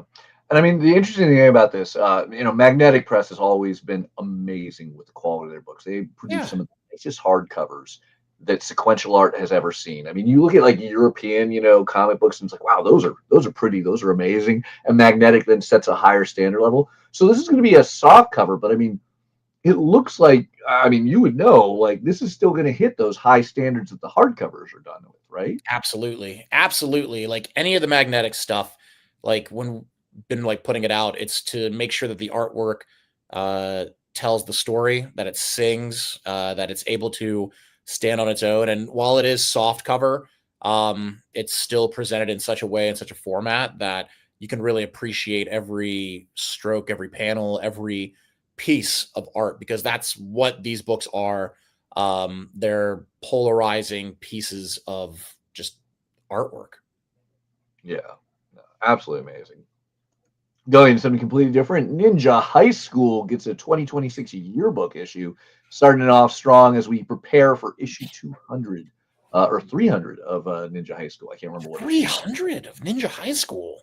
Yeah. Gosh. Love the One Piece. The Homage. Yeah. Here. It's definitely some fun. We have so many things on Lunar this week. It's crazy, like Phantom. I mean, there's that comic Plague House by Conrad. Yeah. Mike Conrad, Dave Chisholm, like Plague House, another Oni classic.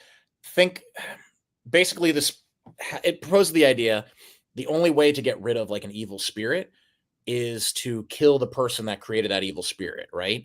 So it follows a YouTuber, a priest, and a non-believer as they go and try and like cleanse this house. But of course, things go awry, things go crazy. It's if you want a good horror story, I love Michael Conrad's horror, and Plague House is no exception to that rule. It's gorgeous artwork, written wonderfully, brings chills down your spine. It brings chills down your neighbor's spine. Read this book. If you missed it in singles, you will not be disappointed. This is 1 through 4, the entire series.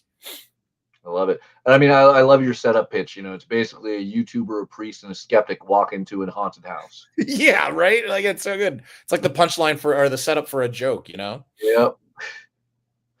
And they all get haunted. And they all get haunted. That's the joke. So here's an interesting one, and I really don't know how I feel about this. Winnie the Pooh is back with Pooh Bear Adventures over at Keenspot. Now a public domain character. We're going to start seeing a lot of comics, I feel like this. Yeah. I know that I've seen, like a little bit of this happening with Popeye. We've been seeing it happen with Tintin. And now this is going to be an interesting one. Winnie the Pooh gets continuing comics, and I truly don't know. I don't know how I feel about this, but I'm open to give it a shot.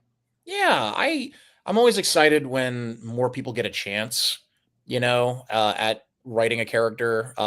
Speaking of like other characters, I think the Shadow also goes into public domain in 2026, if I'm not mistaken. Yes. Yeah. So I don't know. I'm excited. We'll see how it goes. Check it out. Pooh Bear Adventures. Yeah. They're doing the reverse here. He's wearing pants and no shirt. Legal rights. Yeah, you're right. Just put some pants on him, take the shirt off, boom. Yeah. But I mean, it's interesting. It is a Ringo nominated writer in the way of Matt Cole and Tessa Rose did that beautiful cover. Is going to be the interior artist. All of these come polybagged with a trading card, which is a unique combo I wouldn't think of with Winnie Pooh.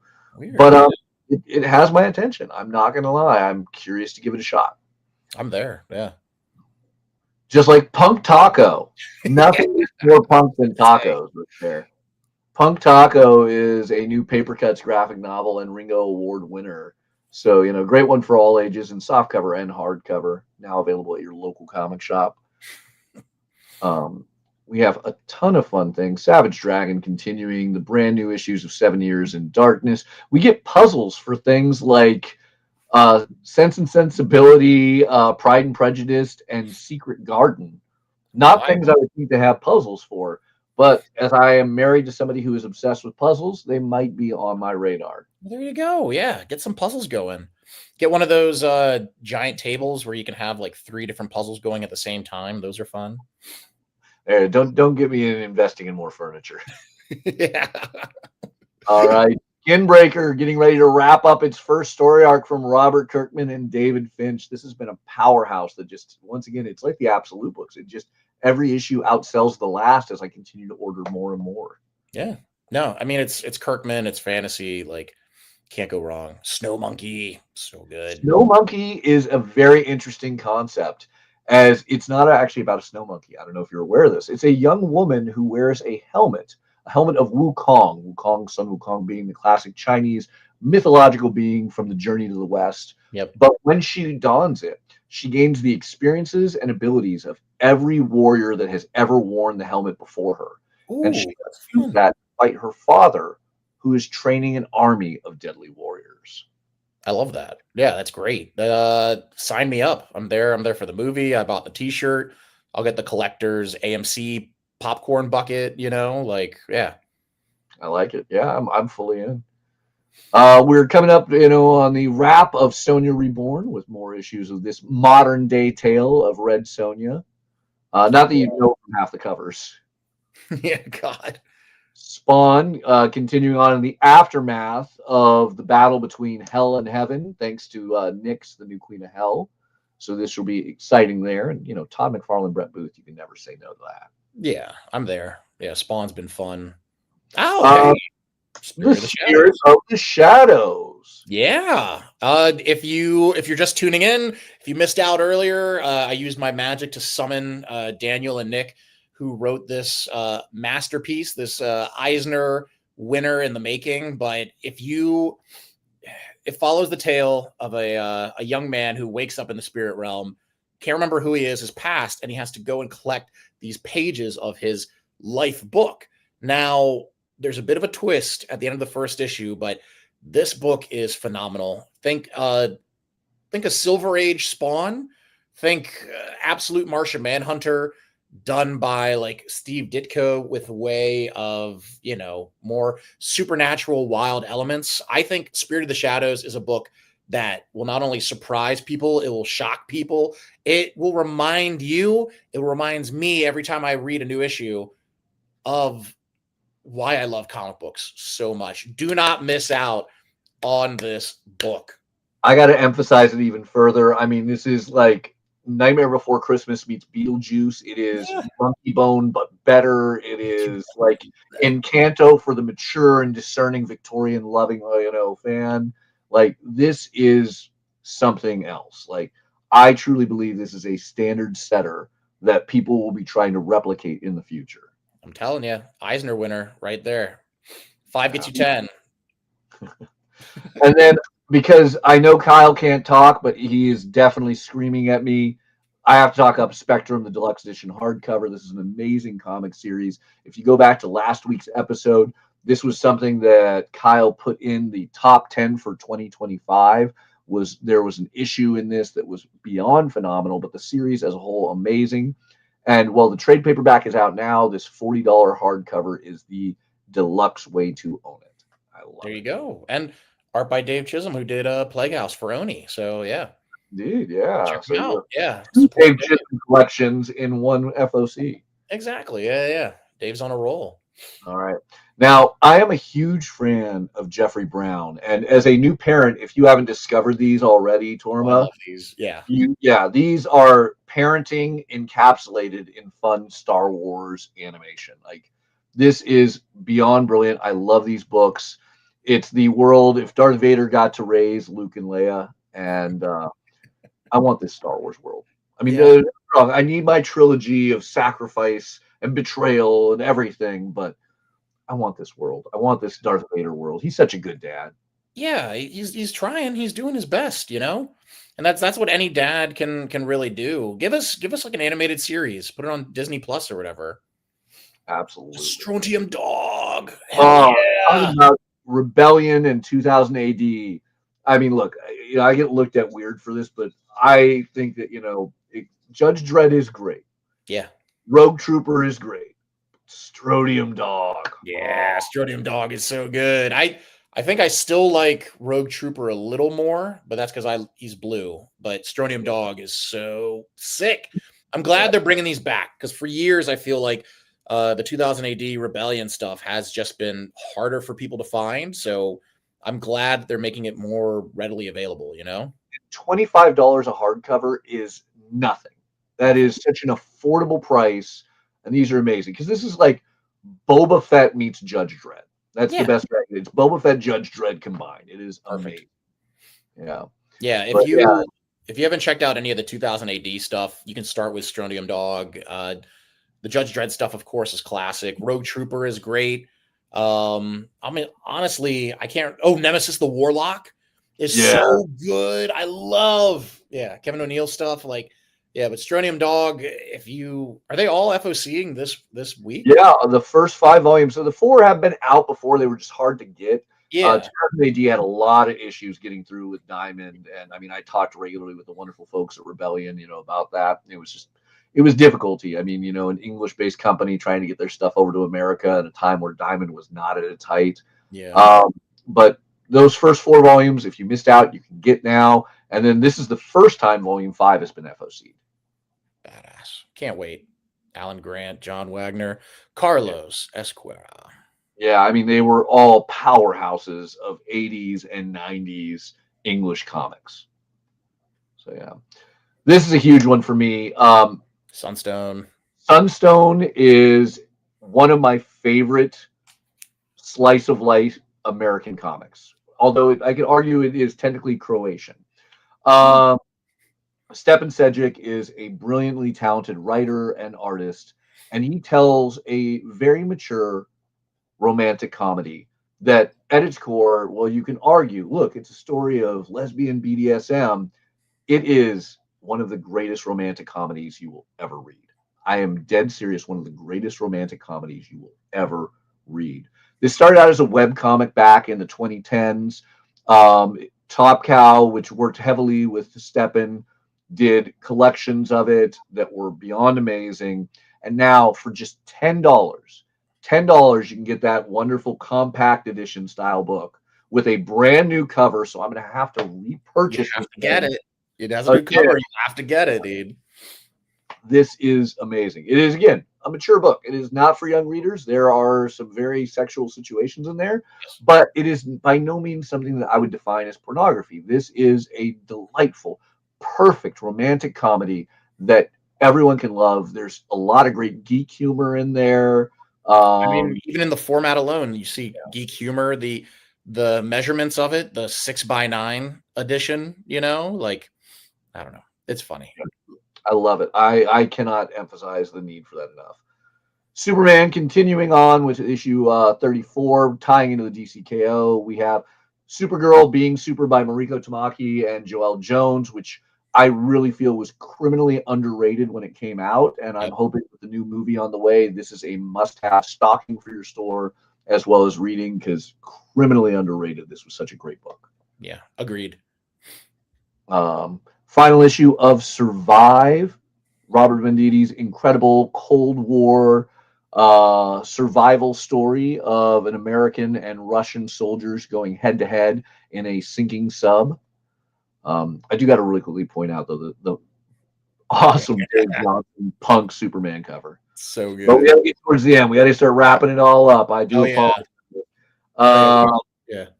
Sword in the Stone. It's a sequel to Sword in the Stone. Oh, wow. Yeah. So hardcover and softcover available. So more fun for Arthur, Merlin, and the rest. Terminator Metal, Thundercats. All sorts of fun. We're getting Lucky Tales. Long Live the Pumpkin Queen is back in solicitation. If you missed out on this earlier with the whole confusion of Dynamite and Diamond, this is a must-own book. It is an official sequel to Nightmare Before Christmas. It was originally done as a novel, and now it is being adapted into graphic novel form. The graphic novel's been out on stands for a while, but now your store can restock it or perhaps stock it for the first time as both hardcover and now as softcover. This is a great read. Great read. Because it's the marriage of Sally and Jack. Yeah, and we never get to see that in the movie, Then Tim Seeley, just across the board doing everything, has super thick Lucky Tale. So, Hack and Slash is amazing. And I mean, 48 pages thick. 48 pages of thickness, I'm there for it. Yeah. Some great covers there, including, look at that, Yeah. Paula Seeley doing that cover. So good. Keeping it in the family. I love it. Yeah. All right. Some amazing trades in the way of Tom Strong Compendium, Trinity, Daughter of Wonder Woman. If you missed that on single issues, order the trade because you're absolutely hurting yourself not owning this book. You need it. Void Rivals continues the Quintessence War. White Shadows. I am so hyped for this. White Shadows is one that everybody needs to be reading, needs to check out. It's another one from our friends over at Magnetic Press. If you like fantasy, medieval fantasy especially, definitely don't miss out. I can't stress enough how much every piece of Magnetic Press is such a work of art. Like, what are you doing? Add it to your shelf now. I mean, if that cover at all intrigues you, I want to remind you, Anton did the interiors too. Yeah. So every page of it looks this beautiful. It's gorgeous. It's phenomenal. It's $25. It's only $25. You could have said $50. I would have handed it over with. Yeah, you could have said $100, $75 for a hardcover. I would have done it. No, it's $24.99 for some of the finest and diniest of medieval goodness. Absolutely, yeah. Witchtober, great bit for kids. Wonderful kitties doing witchery. We have Wrestle Heist continuing. I know that's a Torma book right there. Yeah, dude, I was gonna say Wrestle Heist was number one was so great, so I'm excited to see more magic in Wrestle Heist. Youngblood. Every time I see Youngblood back on FOC, it's always a nice reminder of like the 90s. Yeah, there it is. Final issue of Ziki and issue 3 of Youngblood. But we're pushing our time. I think we need to get to the top 10. What do you think of that, Torma?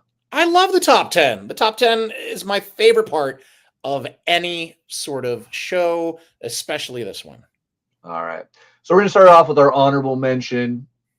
It's Cyber Phoenix by Andy Seto. Nice. I love it. I cannot emphasize this enough. If you are not a fan of Andy Seto, you have not yet discovered him, this will make you realize you need to learn Chinese to discover every bit of him you can.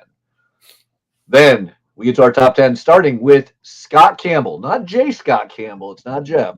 It's Scott Campbell's cover to Conan the Barbarian 28. As look at our Hyborian takes the throne. Look at everyone's happy in this. Yeah, I love that. It's super happy. It looks like it's like a long lost Conan, like all ages book, Yeah. Much more mature inside. Yeah, much more mature. Much more sure. In spot 9. David Nakayama takes it away, not with his red covers, but with the cover to Magic Colossus #1. Classic. I'm happy to see these siblings together again. Yeah, me too. In spot 8, Just Brutal by the incredible Dennis Hopeless. I am glad that he went back to being Dennis Hopeless. I mean, he is a hopeful man, but he briefly went by his legitimate name, and I could never find his work. I still can't remember his name, I hate to say. No, I can't remember it either. Dennis Hopeless is, that's how I remember Dennis. I met Dennis years ago. Did a signing at Third Eye. I can't remember the exact year, but yeah, always fun to see his stuff. Absolutely amazing, yeah. Then we hit Creepshow. I mean, we said it's the final issue, but it is not the way to go out on there. Creepshow, Volume 4, number 5. I have the Andrea Milana cover not showing up at the moment, but it is a wonderful wedding cover with our Crypt Keeper. Really, really fun. And yeah, Joshua Williamson, Trad Moore. No more need be said. Yeah. Brian Bolin on Superman, Spider-Man. I love this cover. Give me Bolin drawing anything, and I'm there, especially Parasite in the green, like, Speedo. Yeah. Yeah. I mean, it's weird because I think of Bolin and I think of, like, Batman, Joker, Red, like, these are much more upbeat characters, and yet, he still knocks it out of the park. Still creepy. Look how creepy Parasite looks, and he's wearing green undies, All right, let's get to the top 5. Look at that beautiful, beautiful Yasmin Putri cover of Harley and Ivy, Life and Crimes #3. Oh, I love that. I love costume change covers. Yeah. When somebody's wearing somebody else's costume, I love it. But Harley's done it more than almost anyone. Wonder Woman, Power Girl, and now I don't know how that hasn't happened already. Harley wearing Ivy's outfit. It works. Give me a story where they switch places. I need that. Yeah, you hear me, DC? Do it. There it is. Hire Torma to write it. Yeah, hire me to write it. God, yeah. A great writer. I could do it. All right. Now here's a fun one. Here's a cover I don't have a cover for. Bug Wars, the Spider Witch special, which is a one-shot, as I mentioned, is going to have an exclusive not safe for work cover by Muhammad Asrar and Matthew Wilson. Now, here's the crazy thing. Jason has said in his Substack, they will not reveal this cover until release date. It is going to come polybagged, hidden away. It's too mature for your eyes. But now I want it so much. I want to know what this is. So this wasn't even shown on the Lunar FOC. It is FOCing this Monday. It is. You need to reach out to your local comic shop and ask for this because you'll never see it otherwise. Yeah. It is going to be a naughty cover. Get some naughty spiders in your poly bag. Do it now. Put them in your And pool. double down on the naughtiness with Sunstone. There you go. God, that cover is nice though. Yeah. And I mean, if you like that, Cedric's artwork, every single panel, every single page is that beautiful. It is a masterpiece. And for $10, dive in. Yeah. Dive right in. Trainer. All right.